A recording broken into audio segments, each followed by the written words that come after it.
Push harder! Move it! It's sinking! Get clear! She's going down! Imagine drilling down through nearly 2 miles of solid, bone-chilling ice in the heart of Greenland. It's quiet, it's desolate, and it's a time capsule. For decades, scientists with the North Greenland Ice Core project have been pulling up these frozen cylinders, looking for secrets about our climate. But they stumbled onto something much darker. They didn't just find bubbles of ancient air, they found the forensic evidence of a 2,000-year-old crime scene. A global industrial catastrophe that was caught in the act, frozen in time. While the Romans were busy building the Colosseum and codifying modern law, they were also churning out something else: poison. Thousands of tons of aerosolized lead drifting 2,800 miles across the Atlantic. This wasn't just a local soot problem. This was the world's first recorded instance of global industrial pollution. And the monster wasn't just in the air, it was in the blood. We're talking about a neurotoxin so potent, it likely shaved 3 points off the IQ of every single child in the empire. Was the Pax Romana a golden age, or was it a slow-motion biological suicide? To understand Rome, you have to understand the silver denarius. It was the heartbeat of the empire.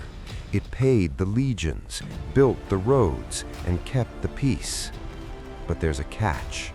You can't get that much silver without mining a whole lot of lead. For every ounce of silver that went into a soldier's pocket, thousands of ounces of toxic lead were spewed into the atmosphere. It was a trade-off the Romans didn't even know they were making.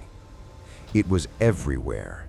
In the pipes that brought fresh water to their villas, in the pots they used to cook their stews, and even in the sapa, the lead-infused syrup they used to sweeten their wine. It was a lifestyle choice that was literally eating away at their brains.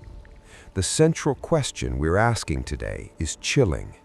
Did Rome fall because of barbarians at the gate, or because they'd poisoned their own leaders and citizens into a collective cognitive decline? Step back to the 1st century AD. The Roman world is hungry.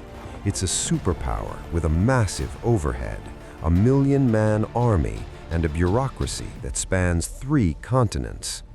To keep the lights on, they needed silver, and lots of it. This wasn't some small-time operation.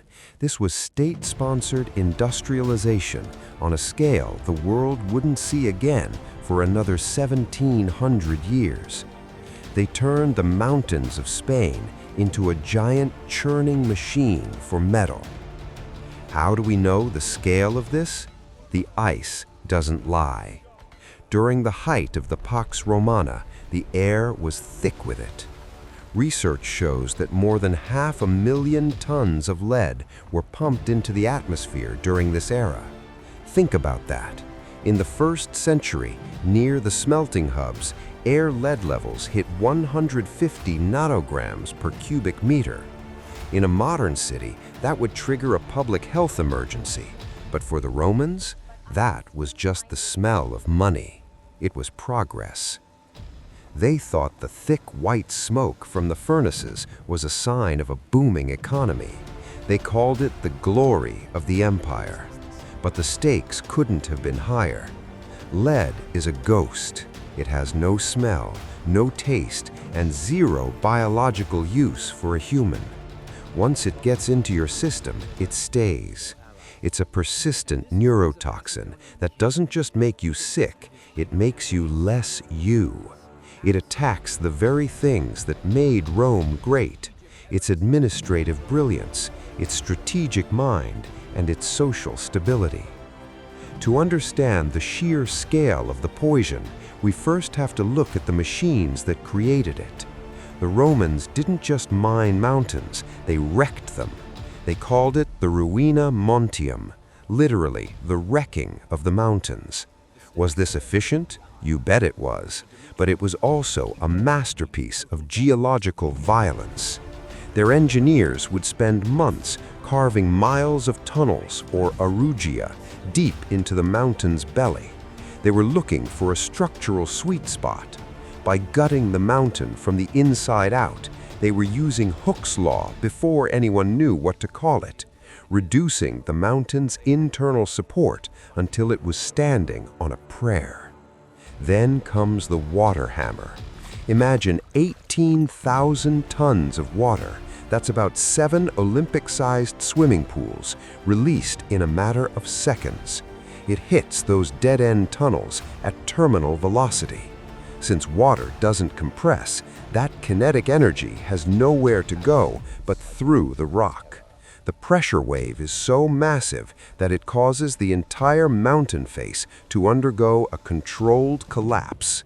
It's a man-made landslide that turns solid rock into a manageable mound of mud and gold-bearing ore. It's brilliant engineering, but it's also a total environmental reset. The rivers downstream didn't just turn muddy, they became choked with toxic silt that would stay there for centuries. But the real monster was hidden in the ore. The Romans were after silver for their coins, and that meant mining galena.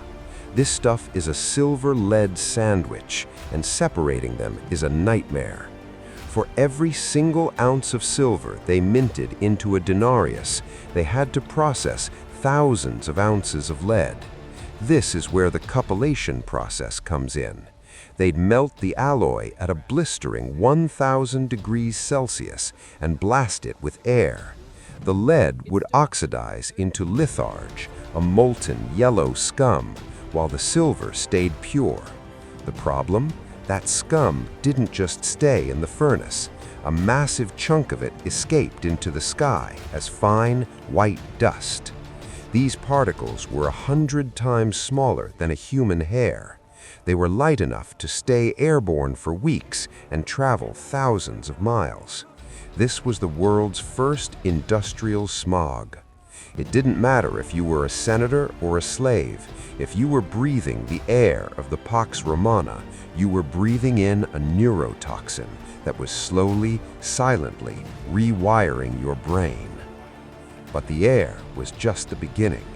The Romans had a fatal attraction to lead because it made life, well, sweeter. They'd boil down unfermented grape juice into a syrup called sapa. Because of the chemical reaction with the lead pots, it tasted like liquid candy. They used it to preserve their wine and sweeten their food. Was it delicious? Apparently. Was it deadly? Absolutely. It created a compound called lead acetate, literally sugar of lead. And for the ladies of the elite, they slathered their faces in ceruse, a lead-based white makeup. It gave them a ghostly, aristocratic, pale look, but it also caused their hair to fall out, their skin to scar, and their minds to wander. We can still see the evidence today in their bones. When lead builds up in the body, it eventually settles in the gums, creating what doctors call a Burton's line. It's a bluish tattoo of toxicity. But the damage beneath the surface was far worse. In children, lead mimics calcium, tricking the brain into absorbing it. Once it's in, it starts dismantling the neural pathways responsible for impulse control and complex reasoning. Recent studies show that the background air pollution alone was enough to raise the average Roman child's blood lead level to 3.5 micrograms per deciliter. That's the threshold where modern doctors pull the fire alarm. Now, does a 3-point drop in IQ really matter? On an individual level, maybe not. You might just feel a bit more irritable or struggle with a math problem. But across a population of 80 million, it's a catastrophe. It means you have half as many geniuses to solve complex administrative problems. It means your bureaucracy becomes slower, your military leaders become more impulsive, and your citizenry becomes more prone to violence. It's not that lead killed Rome in a day. It's that lead made Rome too cloudy to save itself when the real crises hit. The ice core tells us exactly when the party ended. Around 165, lead levels plummeted. Why? Because the Antonine Plague, likely smallpox, swept through the empire, killing 10% of the population. The mines went silent because the workers were dead. But here's the kicker. Lead is known to suppress the human immune system. A population that had been breathing in neurotoxins for 2 centuries was a sitting duck for a pandemic. The lead curse didn't just make them less bright, it made them fragile. When the plague hit, the Pax Romana didn't just stumble, it broke.